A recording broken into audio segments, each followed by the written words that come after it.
Hello, my name is Gary, and I was raised in the western United States, so I'm a native English speaker. I hope that you will enjoy this YouTube channel. Thank you for joining us.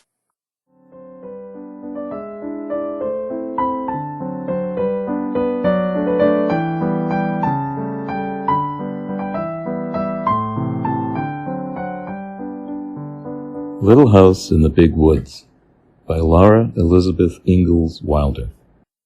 The Deer in the Wood. The grass was dry and withered, and the cows must be taken out of the woods and kept in the barn to be fed. All the bright-colored leaves became dull brown when the cold fall rains began. There was no more playing under the trees, but Pa was in the house when it rained, and he began again to play the fiddle after supper. Then the rain stopped. The weather grew colder. In the early mornings, everything sparkled with frost. The days were growing short, and a little fire burned all day in the cook stove to keep the house warm. Winter was not far away. The attic and the cellar were full of good things once more, and Laura and Mary had started to make patchwork quilts. Everything was beginning to be snug and cozy again. One night, when he came in from doing the chores, Pa said that after supper he would go to his deer lick and watch for a deer. There had been no fresh meat in the little house since spring, but now the fawns were grown up, and Pa would go hunting again. Pa had made a deer lick in an open place in the woods, with trees nearby in which he could sit to watch it. A deer lick was the place where the deer came to get salt. When they found a salty place in the ground, they came there to lick it, and that was called a deer lick. Pa had made one by sprinkling salt over the ground. After supper, Pa took his gun and went into the woods, and Laura and Mary went to sleep without any stories or music. As soon as they woke in the morning, they ran to the window, but there was no deer hanging in the trees. Pa had never before gone out to get a deer and come home without one.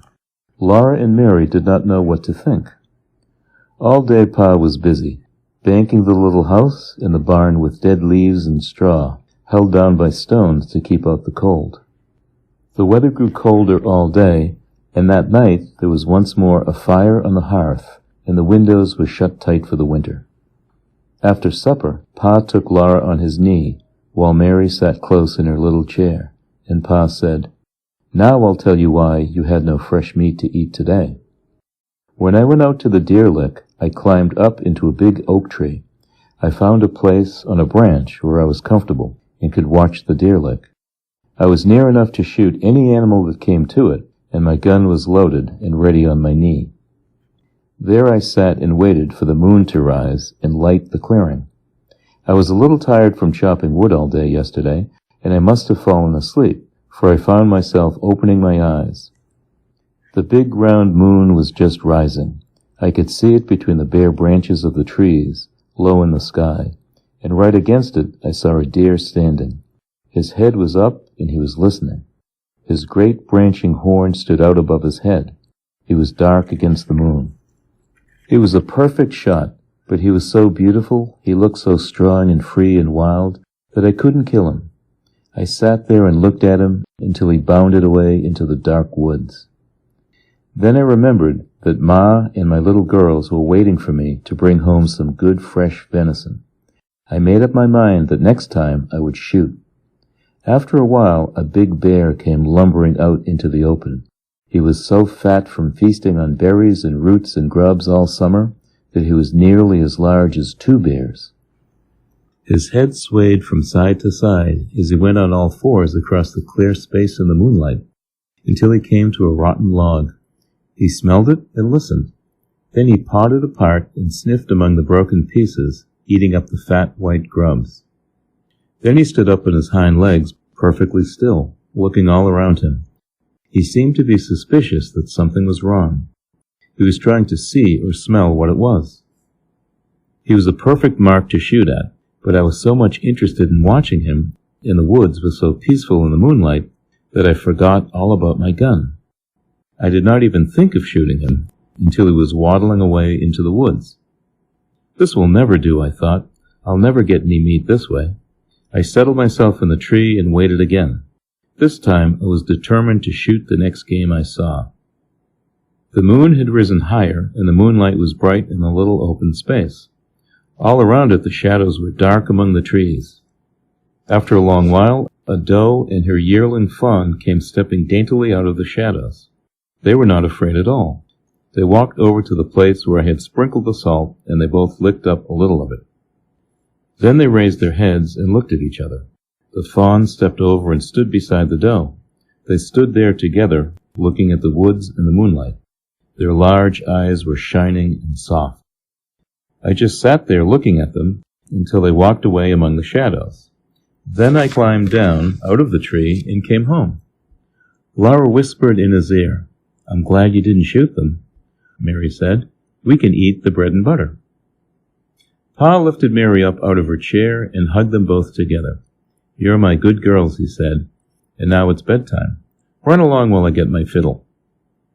When Laura and Mary had said their prayers and were tucked snugly under the trundle bed's covers, Pa was sitting in the firelight with the fiddle. Ma had blown out the lamp because she did not need its light.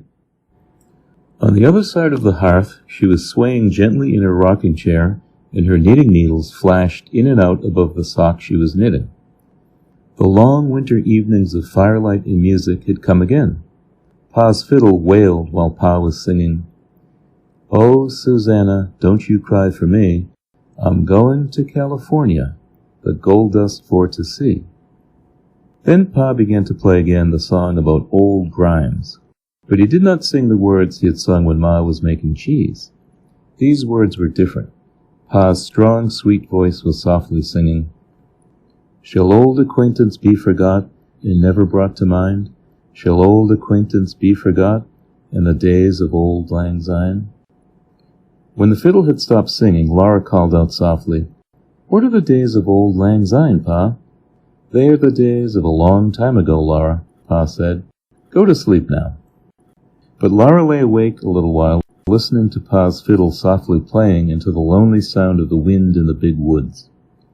She looked at Pa sitting on the bench by the hearth, the firelight gleaming on his brown hair and beard and glistening on the honey-brown fiddle. She looked at Ma, gently rocking and knitting. She thought to herself, "This is now." She was glad that the cozy house and Pa and Ma and the firelight and the music were now.